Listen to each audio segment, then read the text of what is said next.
Hello everyone, welcome back to my YouTube channel. My name is Elma and today I'm going to be going through my GW21 team review, my GW22 transfer thoughts, and as well as my GW22 team selection. But before we get into that, if you're new around here, make sure you subscribe, and if you're enjoying the content, make sure you leave a like. It really helps out the channel. But before we get into my GW21 team review, I like to say that Soraya, which is just like FPL, but better in the term that you can be able to win cash prizes, has just launched EPL onto their website. So make sure you check it out and register if you're interested. The link will be down in the description. So make sure you join with my link. It will benefit the both of us in the long run. So before wasting any more time, let us begin. So for game week 21, we managed to score 80 points, which was really good, giving me the green arrow from 3.0 million all the way to 2.7 million. The comeback season is back, and I'm really enjoying it at the moment right now. Just trying to get into that top 1 million at the moment, and I think we'll be able to achieve that if we continue playing our chips right. So in goal we had Kepa there with 9 points. Luke Shaw and Ben White, obviously Manchester United versus Arsenal, a lot of goals there. So 0 points for both. Then Trippier always coming up with the masterclass in defense, 8 points. Rashford scoring a goal, 7 points. Almiron, another disappointing display, and I think it's time for him to leave the team. The hot run has finally ended. Then he had Saka, who scored a very beautiful goal, 9 points. Martinelli also looking like his hot form has gone down a little bit, so 2 points for him. Then he had Kane, who got an assist, so 6 points. And then Kane got a goal, sorry for that, 6 points. Mitrovic, disappointing display again, 2 points. And then he had Haaland there scoring a hat-trick, 34 points. Just looks like an animal in front of goal. Everything he touches turns into a goal, man. Crazy. Then he had Ward at the bench there with 1 point. Walker, 0 points. Pereira there with 2 points. And Patterson there with 0 points. So it was a very good game week, and I hope that for game week 22 can be able to improve on that. So let's look at some game week 22 stuff. So for game week 22, I'm going to start us off with some of the transfers I'm thinking of doing. Please note that these transfers are not final, and they might change before the transfer deadline. I usually post my teams on my Twitter and Instagram.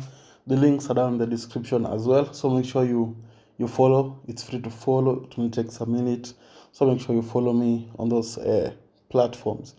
So the first transfer I'm looking at is Almiron, whose hot form has come to an end, unfortunately.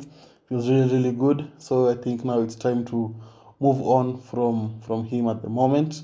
And the player I'm looking to bring him is Mitoma, who's now got the form that Almiron had. And I think that Mitoma is a really nice option for that 5.1 million prize. The only thing that is putting me off from him is that game week 25 blank game week, but their fixtures are really good: Bournemouth, Palace, Fulham, and West Ham. That is someone I'm thinking of bringing into the team, but it's very close to not being him. I'm still looking at other options, maybe someone like Bruno Fernandes, if I can be able to afford that kind of money to bring him in. But for now, it's settled at Almiron to Mitoma. And then the other transfer I'm thinking of doing is Mitrovic to Nketiah. Mitrovic has been really poor of late, so has maybe Fulham, but I think only Mitrovic missed a penalty, been having a lot of blanks while the other teammates are performing really well. So I think it's time to move on from him, and especially with the fixtures, they have Chelsea, they have Brighton, and they have the likes of Brentford, who I think are really good defensively. So I think it's time to move on from him. And the player I'm thinking of bringing in is Nketiah, especially with those fixtures, Bournemouth, and then the double game week 23, which is the fixture maybe I am eyeing at the most. I think it's a very good double game week to have. Maybe not the Man City fixture, but I think the Brentford fixture is a very, very good fixture. You never know what's going to happen against Man City because they are competing for the top spot. So I think it's worth taking the punt for him. And it's also just frees up some funds from someone like Mitrovic, who's not performing really, really well. So that's another transfer I'm thinking of doing. But for now, I'm still tinkering with the team and going to see how the team is going to line up. But those are the two transfers I'm thinking of doing so far.